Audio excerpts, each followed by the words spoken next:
Meu Deus, eu te peço em nome de Jesus, tira, papai querido, todo e qualquer tipo de preocupação que possamos ter nesta hora, que possamos, meu Senhor e meu Deus, única e exclusivamente estar na dispensação para ouvir aquilo que tu tens para com relação às nossas vidas. O teu servo, meu Senhor e meu Deus, já tem um bocado de tempo que ele está em suas mãos, e nós não temos, Senhor, dúvida alguma disso. A ti, papai querido, eu te peço em nome de Jesus, derrama dos mais altos céus aquilo que tu tens, Senhor, para com relação à vida de cada um daqueles que se fazem presentes neste lugar. Não poupe, meu Senhor, a vontade de qualquer um dos teus servos, mas fala, meu Senhor e meu Deus, aquilo que tu deseja para com relação às nossas vidas. Tira, meu Senhor e meu Deus, toda e qualquer possibilidade de algo vir a impedir a tua palavra e a tua voz neste momento. É o que, meu Senhor e meu Deus, nós te pedimos. Usa, Senhor, o teu servo, em nome de Jesus. Meus irmãos, a paz do Senhor. Amém. Hoje não é mais um dia como outro qualquer. Nós estamos na presença do Deus vivo. Então, irmãos, quando nós estamos na presença do Senhor Todo-Poderoso, a Bíblia diz que onde Jesus está, algo tem que acontecer. Algo acontece de novo. E nós não estamos na presença de qualquer um. Abra as vossas Bíblias no Evangelho segundo escreveu Mateus, capítulo de número 6. Grande Deus. Graças a Deus. Mateus, capítulo de número 6. Nós glorificamos a Deus por estarmos na presença dEle. O pregador dizia que adorador, ele não nasce aqui. Adorador nasce em casa. Aqui você já tem que estar completo, pronto para adorar o Senhor. Já tem que nascer, já tem que se fazer adorador desde a hora que sai de casa. Nós precisamos inverter a ordem das coisas. Quando chegar lá na igreja eu adoro. É verdade. Quando chegar na igreja você precisa realmente, você vem para a casa do Senhor para adorar. Mas não prepara-se aqui na igreja. Já tem que se preparar quando sai de casa. É com a tua vida no altar.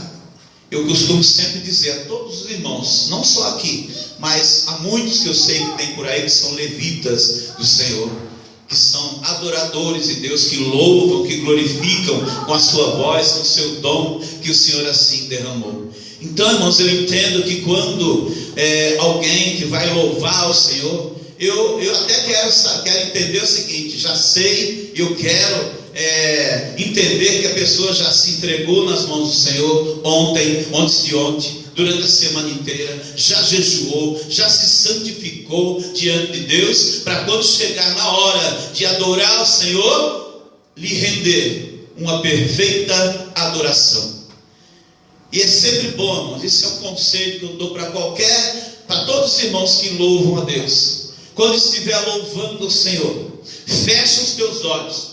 Não imagine se tem 10, se tem 20, se tem 200, se tem 500, se tem 1000. Não interessa quantas pessoas estejam presentes na hora que nós vamos louvar. Mas você tem que se concentrar diante de Deus e falar: Senhor, independente de quem estiver, independente de quantos estiver, o meu louvor tem que ir direto para o trono da glória. Porque era assim, irmão, que o sumo sacerdote entrava no lugar santo, e quando ele ia passar, fazer parte do incensário, queimar o incenso, diz a Bíblia que o incenso tinha que subir às narinas do Senhor. Então era certeza de que o Senhor estava recebendo a adoração. Nós não podemos adorar de maneira mecânica. Eu vou entrar lá e depois das 6 horas, quem sabe eu dou um pouquinho de adoração para Deus. Não, irmão, a adoração precisa ser permanente. Mateus capítulo de número 6, versículo de número 6 também diz assim a palavra do Senhor. Talvez na sua Bíblia tenha uma versão diferente. Tu, porém, quando orares, entra no teu quarto, e fechada a porta, orarás ao teu Pai que está em secreto, e teu Pai que vê em secreto te recompensará. Amém? Em outras Bíblias tem até um outro versículo que diz que o teu Pai que te vê em secreto te recompensará publicamente. Não é isso? Em algumas versões está escrito dessa forma. Pode assentar. Essa semana eu estava meditando nesse assunto e eu vim aqui essa noite para trazê-los para as nossas vidas sobre estar só, a sós com Deus. Não é a questão de estar em solidão. A solidão, o dicionário ele diz que a solidão é um sentimento no qual uma pessoa sente uma profunda sensação de vazio ou isolamento. Eu pedi aqui para a missionária Ana Cláudia procurar um dicionário, mas não achei, então me perdoe aqui a falta de educação, mas foi rapidinho, 3 minutos, eu precisava pegar exatamente o significado, eu fui procurar no Google aqui rapidinho, tá? Mas isso era necessário para trazer para você o que é exatamente a solidão. Irmão, Jesus, quando inspira esse homem chamado Mateus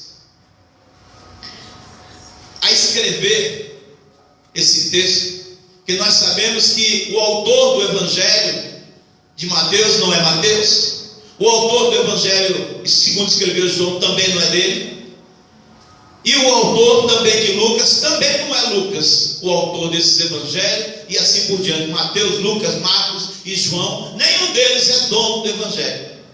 O dono desses evangelhos chama-se Jesus Cristo. Ele apenas os inspirou, apenas os instruiu, lhes deu a palavra para que eles colocassem no papel. E o texto vem nos dizer que tu, porém, quando orares, fecha a tua porta e em secreto com teus Deus, Ele vai te recompensar, como eu disse em algumas Bíblias, publicamente. A questão de estar sós com Deus é um negócio muito sério. Nós chegamos na casa do Senhor, nós dobramos o nosso joelho, pelo menos deve ser o costume, o hábito de nós como crentes chegarmos e orarmos a Deus. Não é o momento de chegar e falar do Palmeiras, do Santos, do Corinthians.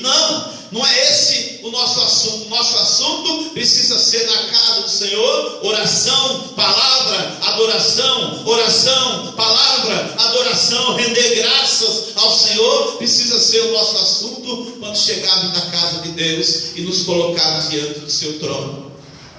É necessário que eu e você, aqui, nós não temos um momento em particular para chegar e conversar com o nosso Deus. Às vezes até na sua oração, quando você se ajoelha, quando você coloca o teu joelho no chão para falar com o Senhor nosso Deus, muitas vezes você até evita de orar em voz alta, porque de repente, aquilo que o teu coração está querendo falar com Deus, você não quer que o teu irmão do lado ouça.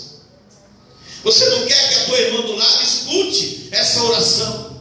Mas a oração em secreto, irmão, um momento no particular com Deus, nos dá essa liberdade para que nós possamos estar na presença do Senhor e falar com Ele com toda liberdade, com todo privilégio, espontaneamente, rasgar o coração diante de Deus. Senhor, olha como está a minha vida. Já foi dito aqui nesta noite para nós fazermos um autoexame para sabermos como é que nós estamos diante de Deus. O pastor Isaías, das 2 ou 3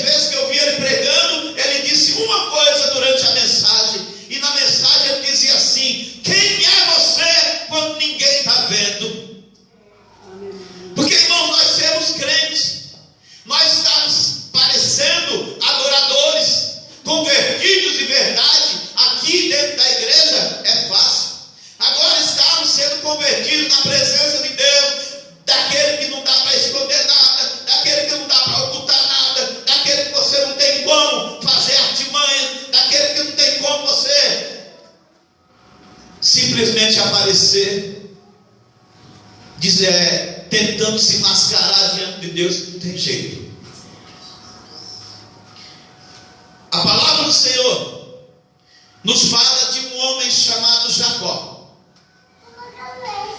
que nós vemos que Jacó, muitos já disseram que Jacó era chamado de suplantador, de enganador, o significado do nome dele. Mas na verdade, como eu já disse para os irmãos, ele poderia ter até esse adjetivo ruim depois que cresceu conscientemente, sabendo das suas atitudes e tendo responsabilidade sobre elas. Mas quando ele era pequenininho, quando ele veio no ventre da mãe, agarrado nos pés, no calcanhar do seu irmão Esaú, jamais ele poderia ter um nome desse, porque ninguém em sã consciência vai dar o nome de um filho como enganador, assim que nasce. Não. O nome de Esaú, desde o nascimento, ele tem como significado aquele que agarra. Então nasceu Esaú, juntamente com seu irmão Jacó agarradinho ali nos pés dele, no calcanhar, cresceram, foram se tornando meninos, adolescentes, jovens, e um dia, diz a Bíblia que Isaac, já velho, já não enxergando mais, ele chegou o momento então de dar a sua primogenitura para o seu filho Esaú, que era o primogênito, era o mais velho, era aquele que tinha vamos dizer assim, aquele que tinha o direito da sua herança. A Bíblia usa primogenitura, mas vamos trocar aqui, dizendo que seja a herança do pai. E quando ele expõe o seu sentimento de dar a sua primogenitura para os filhos, diz que Isaac mandou chamar Esaú. Esaú era um homem de caça, um exímio caçador. E Esaú foi para a caça, não estava em casa. A sua mãe, a mãe de Esaú e de Jacó, Rebeca, ela mandou que Jacó colocasse pelos nos seus braços e fosse então à presença de Isaac. Chegando Jacó na presença de Isaac, sem enxergar nada, pega nos braços de Jacó e diz para ele, a primeira pergunta. Se você ler em Gênesis 27, versículo de número 14, você vai ver que Isaac fez a seguinte pergunta: tu és meu filho Esaú? Resposta de Jacó: sim, sou.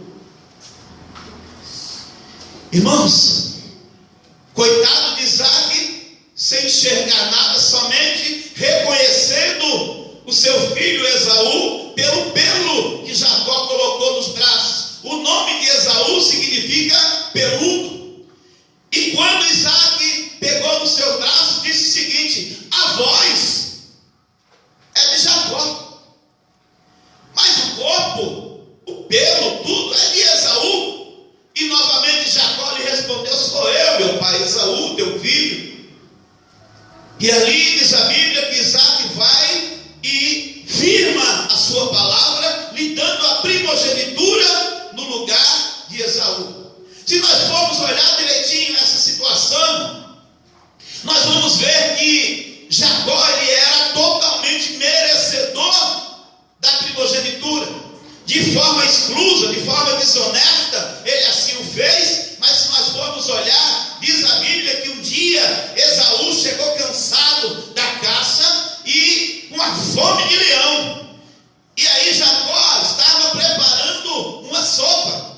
E naquele dia Esaú sentiu vontade, sentiu desejo, sentiu fome. E Jacó disse assim: olha, eu te dou a sopa se você me der a sua primogenitura.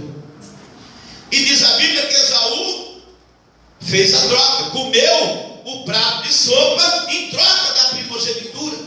E nós vemos nesse trocadilho aí, nessa situação, que Esaú estava sendo totalmente irresponsável e não dando muito valor àquilo que Deus assim tinha lhe dado por direito. Afinal de contas, ele era o filho mais velho. Mas Jacó comprou a primogenitura de Esaú muito barato.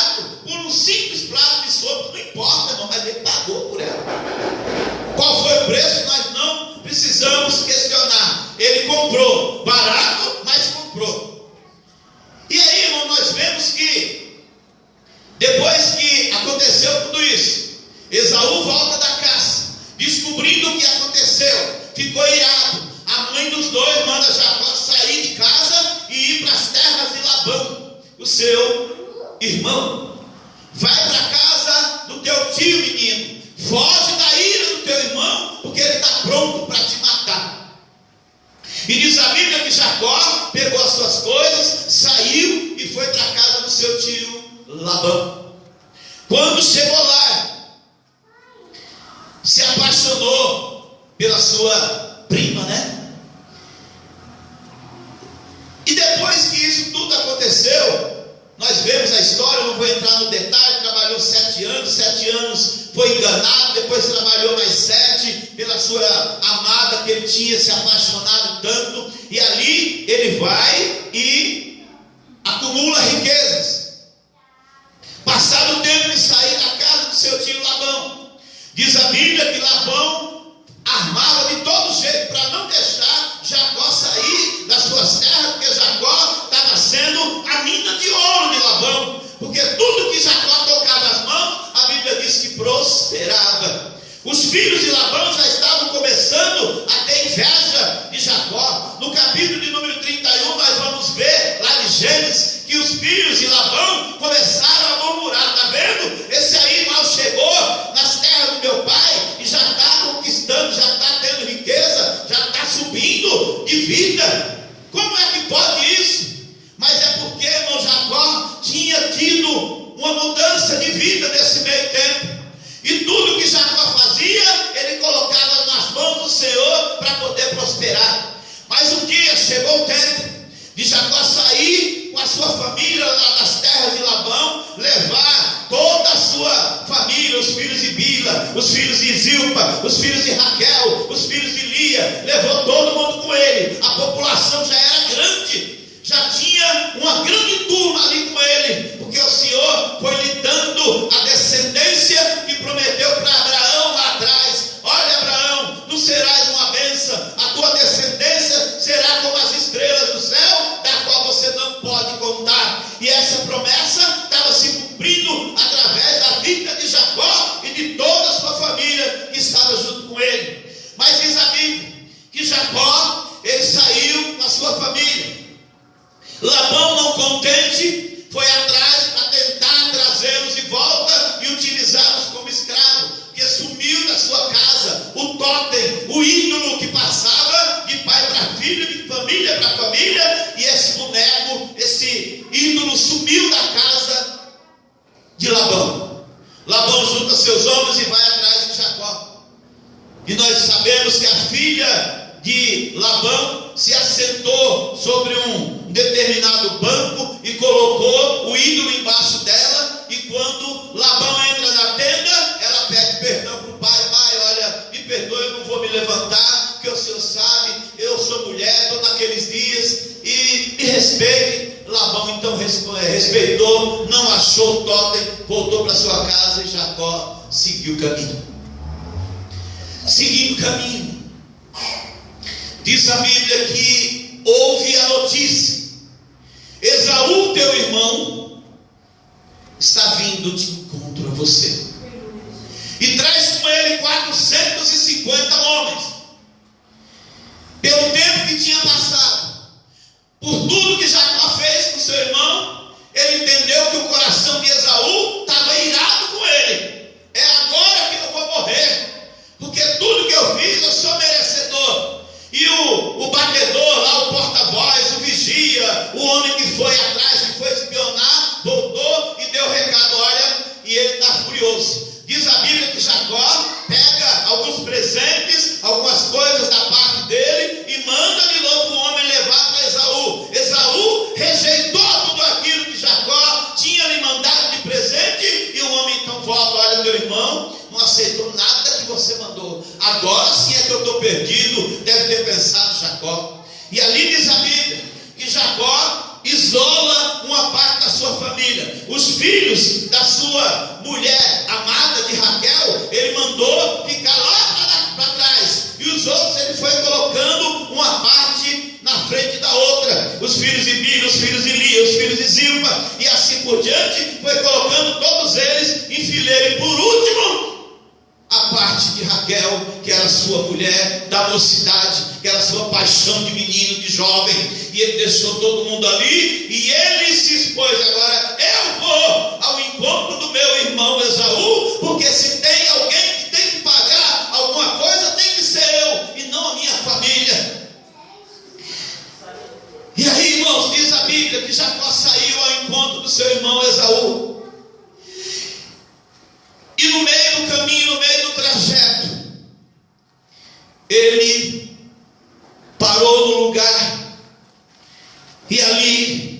sentiu sono. Gênesis capítulo 28. Ele sentiu sono.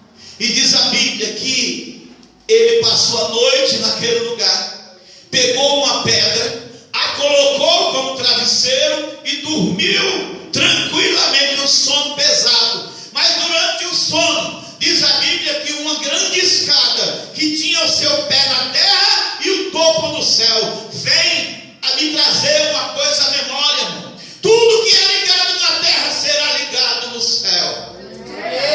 Nada que não for ligado na terra não tem ligação com o céu. Coloque isso na tua cabeça, no teu coração desta noite. Para ser ligado no céu, tem que ser ligado na terra primeiro.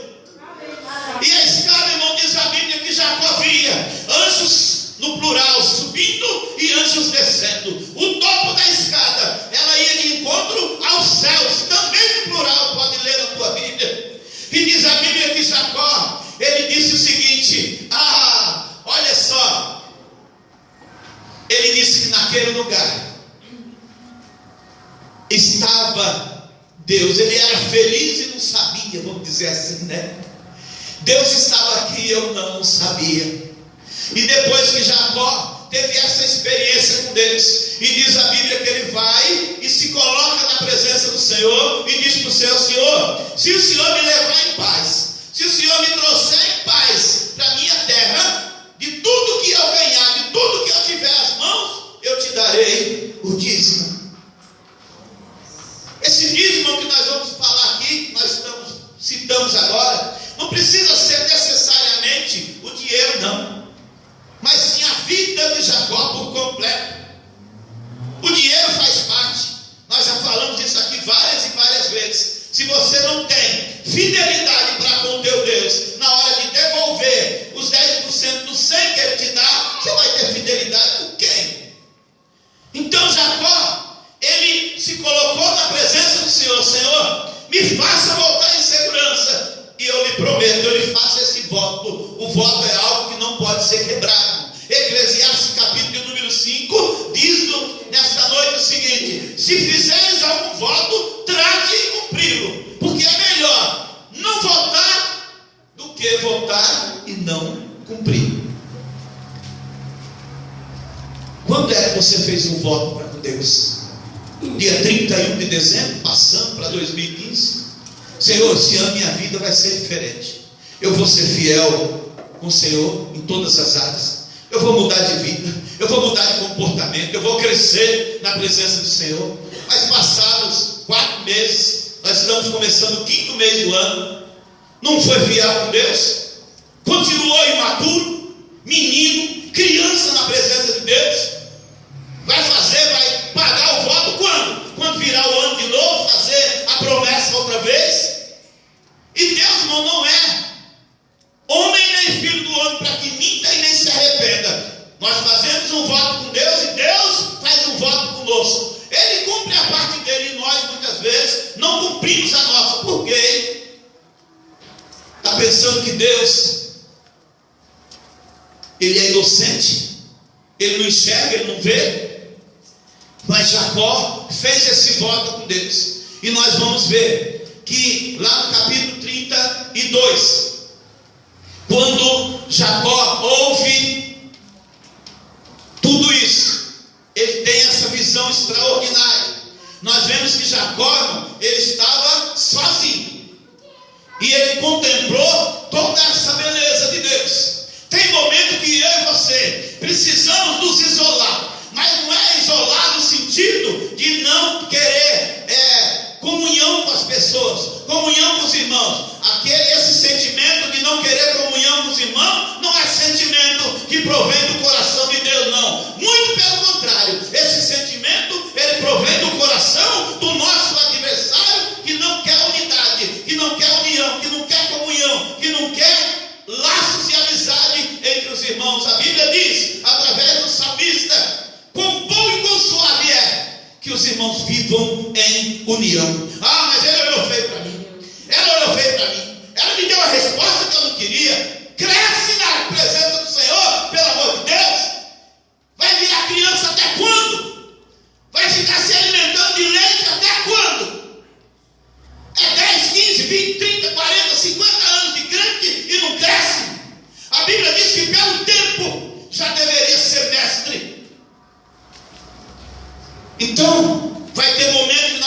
precisamos estar só com Deus, para ter um particular com Ele. Mas não é para dizer, Senhor, estou na tua presença, te avisando que a partir de hoje eu vou sair da tua presença. Não, irmão, isso não é oração de Deus, não. Isso não é oração que Deus está no negócio, não. Oração de crente é dizer, Senhor, estou me colocando na tua presença. Olha, Senhor, estou assim, eu preciso mudar, preciso da tua ajuda, preciso da tua mão sustentando a minha, porque a minha mão sozinha está fraca, não consegue ter força, porque eu sozinho, eu sei que eu vou cair, mas com a tua mão segurando na minha, jamais eu vou ter nenhum declínio, não vou cair. Essa é uma posição que nós devemos assumir diante de nosso Deus.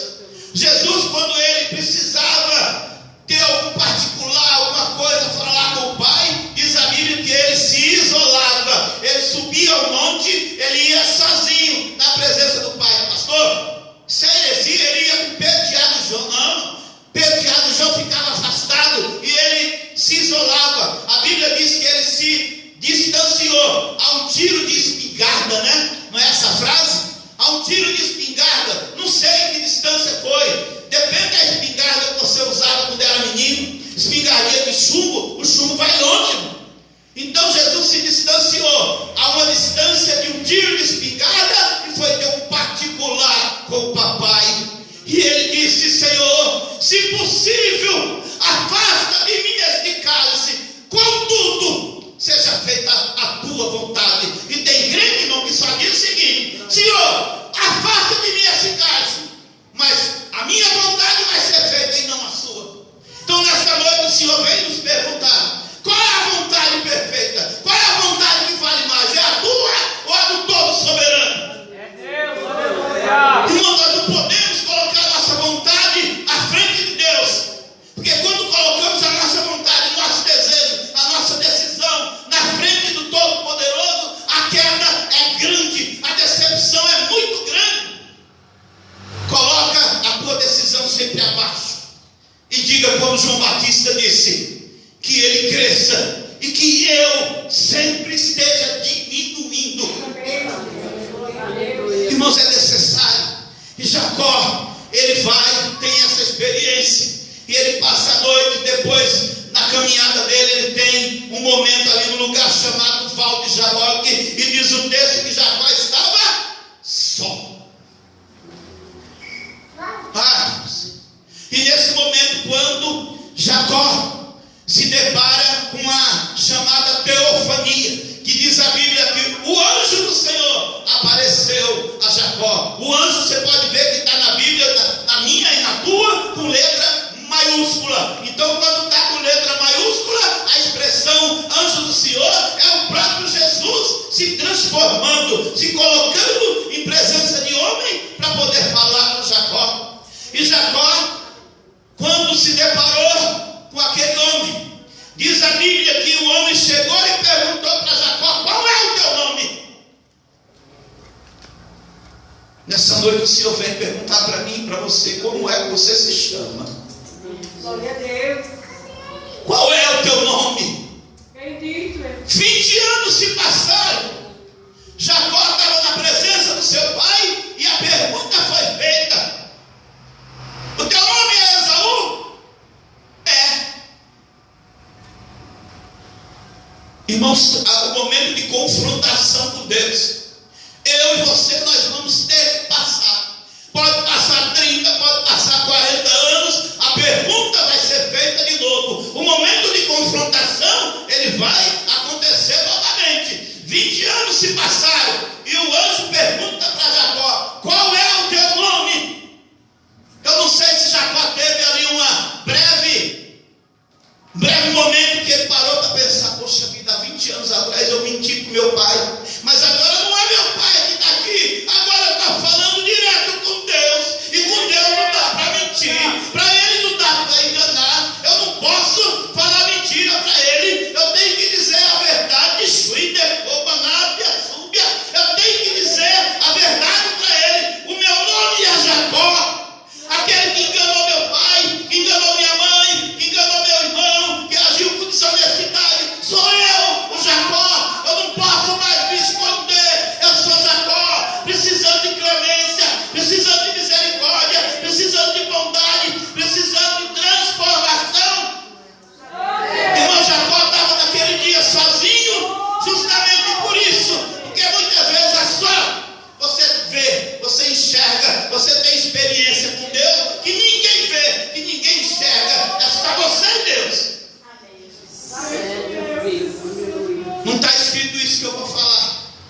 de repente o anjo disse assim: olha, porque tu disseste a verdade, porque tu não mentiste, tu não tentaste me enganar, o teu nome a partir de hoje não será mais Jacó, e sim Israel, aquele que lutou com Deus e com os homens.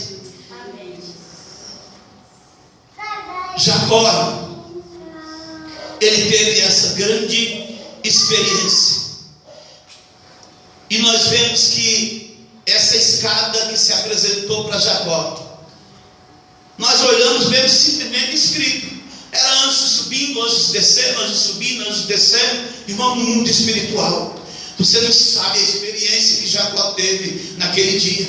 Foi justamente o início do preparo para a sua mudança de vida, para a sua mudança de coração, para a sua pureza na alma. Então é necessário que muitas vezes nós tenhamos um particular com Deus. Pastor, mas na minha casa não dá. É filho que faz barulho, é telefone que toca, é campainha que toca, é o testemunha de Jeová batendo palma. Na minha casa não tem momento de sossego, momento de particular. Irmão, vai na hora que você estiver tomando banho lá no teu chuveiro, tranca a porta, porque, irmãos, é hábito, é costume.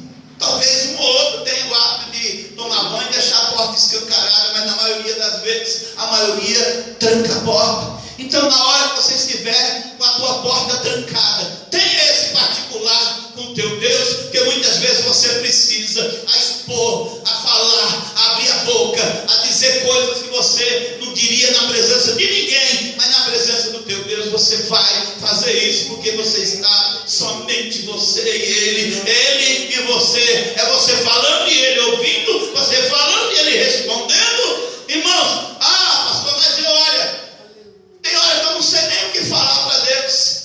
Então geme, irmão, geme na presença dEle, porque é o Espírito Santo que habita dentro de você. A Bíblia diz através de Paulo aos Romanos, dizendo que o Espírito Santo, ele intercede com gemidos inexprimíveis diante do Pai por tua causa.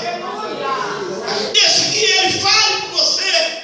Se você não sabe o que dizer, como eu disse, gema, grite, chore. Mulher, tu estás bêbada, 9 horas da manhã, já está embriagada? Não, meu Senhor. A tua filha está contrita, está machucada. Eu não estou bêbada, meu Senhor. Eu vim buscar do meu Deus, porque o profeta, o sacerdote, disse que estava lá no templo e viu Ana só balbuciando, ela não falava uma palavra. A tua filha não está bêbada. Vai ter momento, irmão, que vai ter gente pensando que você está doido, está falando sozinho. Não, nem falando eu não estou. Você está ouvindo o som da minha voz? Eu só estou apenas mexendo os lábios, porque eu quero até falar, eu quero exprimir palavras, eu quero dizer algo, meu Deus, mas não sai nada.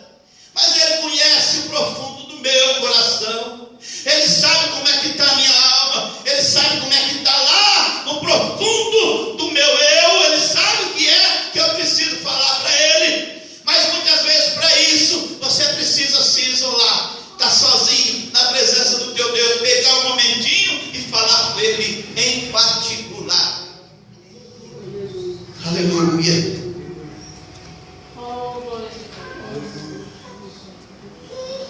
Homens da Bíblia, irmão, grandes homens de Deus, tiveram experiências com Deus no momento que estava só. A maior experiência que Moisés teve foi justamente no momento que ele estava sozinho. Diz a Bíblia que Moisés se afastou de toda a família, ele saiu de perto e foi cuidar das ovelhas do seu sogro Jetro. E num determinado momento, quando ele estava só, ele se deparou com uma cena inusitada que no deserto era coisa comum acontecer: a sarça pegar fogo. Quando o fogo vinha, por causa da sua alta temperatura, era uma planta seca que pegava fogo rapidinho. Mas naquele dia diz que Moisés se deparou com essa cena inusitada: a queimava e não se consumia. Mas Moisés, irmão, para ter um chamado, Moisés para ter uma ordem de Deus, Moisés para dizer: Moisés, é você que vai. Para tudo isso acontecer, precisava que Moisés estivesse junto com Deus sozinho, só eles dois. E diz a Bíblia que naquele momento, quando Moisés viu a sarça queimando e não se consumindo, ele foi chegar para perto. Mas quando Moisés foi se aproximar, vem a alta voz do Senhor: Moisés, não te chegues para cá, porque o lugar que tu pisa, Moisés, é lugar santo. Tira a sandália dos teus pés. Irmão, tirar a sandália do pé queria dizer o seguinte: abandona os costumes do Egito, abandona as vestes de lá, abandona o teu amor pelo Egito, porque a partir de agora o teu negócio é comigo. A partir de agora sou eu e você e eu. Ah, Senhor, mas eu sou pesado de língua. Manda Arão, meu irmão. Arão, meu irmão, é eloquente, ele fala bem, ele sabe se expressar melhor do que eu. Moisés, a boca quem fez fui eu, Moisés. Abra a boca e as palavras eu vou colocar. Quanto crente, irmão, que tem recebido chamada de Deus e tem tentado dar desculpa para o Senhor, e o Senhor dizendo: vai em frente, fui eu que chamei, não foi? Não foi eu que disse para você que era eu te chamando, eu te levantando? E tanta gente querendo ser igual a Moisés, né? Dando desculpa esfarrapada. Mas o Senhor sempre coloca um fiel escudeiro ao lado para apoiar, para ajudar, para dar assistência, para ensinar, para instruir, para dar ânimo. Vai em frente. E o Senhor coloca Arão para ajudá-lo na peleja. Aleluia. Sempre tem, né? Um Arão para estar do teu lado, te ajudando e te apoiando naquilo que você precisa. Moisés teve experiência sobrenatural com Deus. Olha, povo de Israel, fica aqui embaixo. Arão, fica cuidando do povo, que eu vou ali falar com o Senhor. Vou ter um particular com ele. Ele tem muita coisa a me dizer, mas tem que ser só eu e ele, eu. Eu vou subir, vou estar lá no Monte Sinai, e diz a Bíblia que o monte fumegava, e Moisés lá em cima, falando com Deus. Eu não sei qual conversa que eles tiveram lá em cima, eu não sei qual foi o bate-papo, porque muitas vezes, irmão, com Jesus, com o Senhor, é um bate-papo. Você não precisa ter vergonha, é um bate-papo particular com Ele e necessário. Diz a Bíblia que Moisés ficou lá durante muitos dias, falando e tendo um particular com Deus. E diz que Moisés pediu, enquanto ele estava lá: Senhor, mostra-me a tua glória. Eu aprendi com o pregador aqui, nunca tinha pensado nisso. Às vezes nós, por força do hábito, falamos que a glória do Senhor é a sua Shekinah. E o pregador disse aqui que a Shekinah é apenas uma fagulha da glória de Deus. Porque Moisés não iria sobreviver se ele tivesse visto a glória completa. Que eu aprendi também que a glória de Deus na sua totalidade é Kabod. Expressando melhor a palavra, como o D é mudo, é Kabod, né? Ninguém, irmão, pode ver a glória de Deus e ficar vivo. Nem eu nem você suportaria. Tanto é que Moisés viu apenas a sombra passar na fresta das rochas. E o que é que aconteceu com Moisés? Quando ele voltou para o convívio do povo, diz a Bíblia que a face de Moisés brilhava tanto que a visão do povo se ofuscava, que eles não conseguiam olhar para Moisés, de tão grande brilho tinha na face dele, pela experiência que ele teve com o Senhor. E quando Moisés desce, aí, irmão, ele já veio preparado, veio munido de unção da parte de Deus. O cabote, estou falando cabote para muita gente entender, mas é cabô. Nós vemos o texto onde o neném nasce, o pai morre e a mãe disse: e acabou.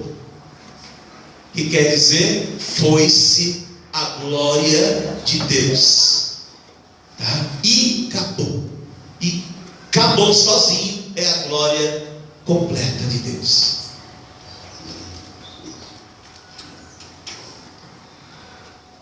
Os momentos a sós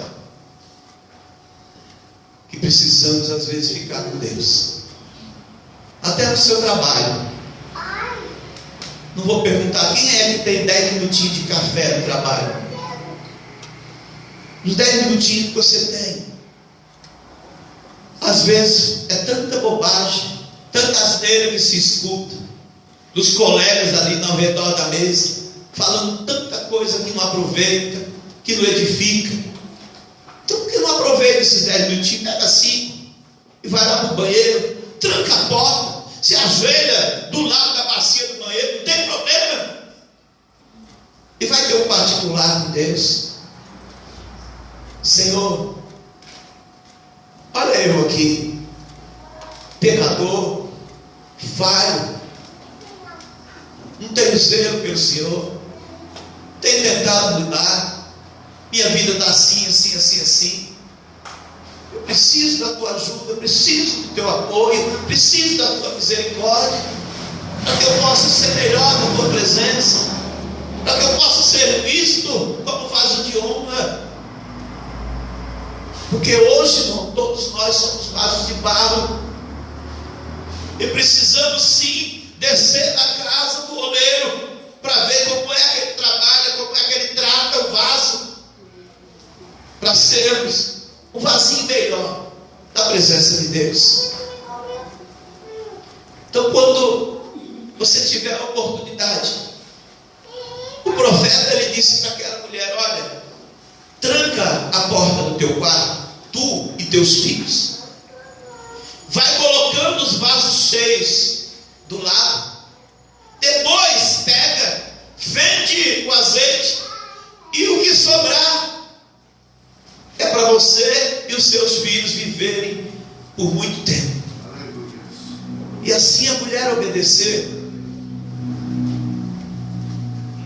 Então tranca a porta do quarto, tranca a porta do banheiro. Aqui a Bíblia diz quarto, mas se não tem condição de trancar a porta do quarto, não tem problema. Tranca a porta e vai falar um minutinho com Deus. Vai abrir o teu coração diante dele. Irmão, não tem pessoa melhor para você rasgar o seu coração se não for na presença do Senhor. A Bíblia diz que Jesus, ele teve completa vitória, porque viveu em oração. E todos os momentos de oração ele estava sozinho.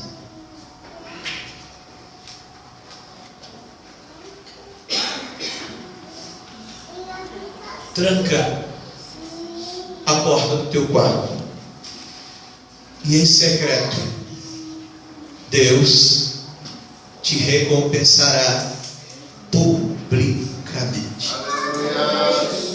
A oração é o início de tudo. Às vezes, eu sei que você não está orando em voz alta, porque tem momento que não dá, né?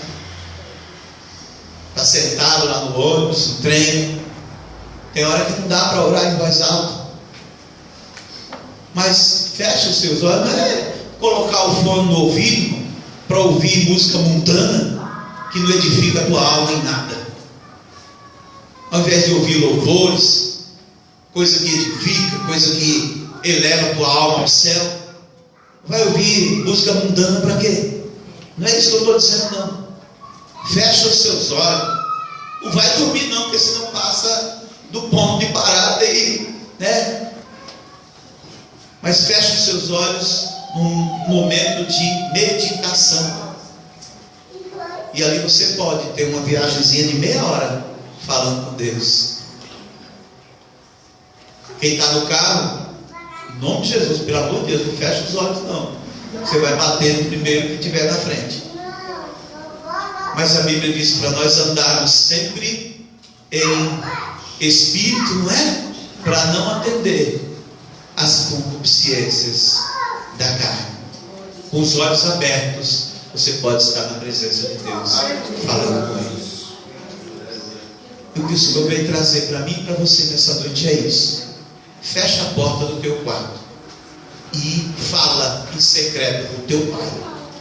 E o teu Pai que está em secreto, Ele te ouve, te escuta e te recompensará publicamente. Amém? Que Deus os abençoe em nome de Jesus. Nós vamos passar.